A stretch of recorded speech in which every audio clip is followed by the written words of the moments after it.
Hello everyone, how are you doing? This is MD Tech here with another quick tutorial. Today I'm going to be going over how to hopefully resolve issues with Google Chrome if it's not specifically loading certain web pages. So this is going to be a very straightforward tutorial, and I will go over a couple different methods on hopefully how to resolve it for you guys. So the first thing we're going to do is go over to our search menu and we're going to type in Chrome. And then over the desktop app or whatever it might say on your computer, you want to right click on it. You want to left click on open file location. And then when you see your little icon looks like a shortcut, you want to right click on it, left click on copy,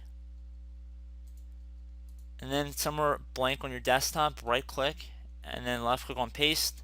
Now you want to right click on the icon and then left click on the properties. Underneath the shortcut tab, you want to see where the target section is, and then after the last quotation you want to do a hyphen and then type no, another hyphen, and now type sandbox, and then you want to click on apply and OK. And then if we try to open up Google Chrome, hopefully you will be able to load web pages once again and you shouldn't have any issues. Worst case scenario, you can uninstall Google Chrome and then try and reinstall it again using another web browser.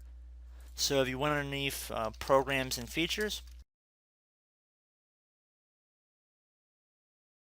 you can actually click on Google Chrome and then left click on uninstall, and then you would uninstall it and then using another web browser try and download it and install it once again.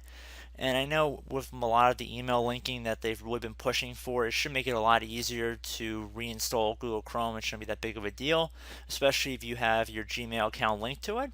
So just keep that in mind, and I hope this brief tutorial helped you guys out, and I will catch you in the next tutorial. Goodbye.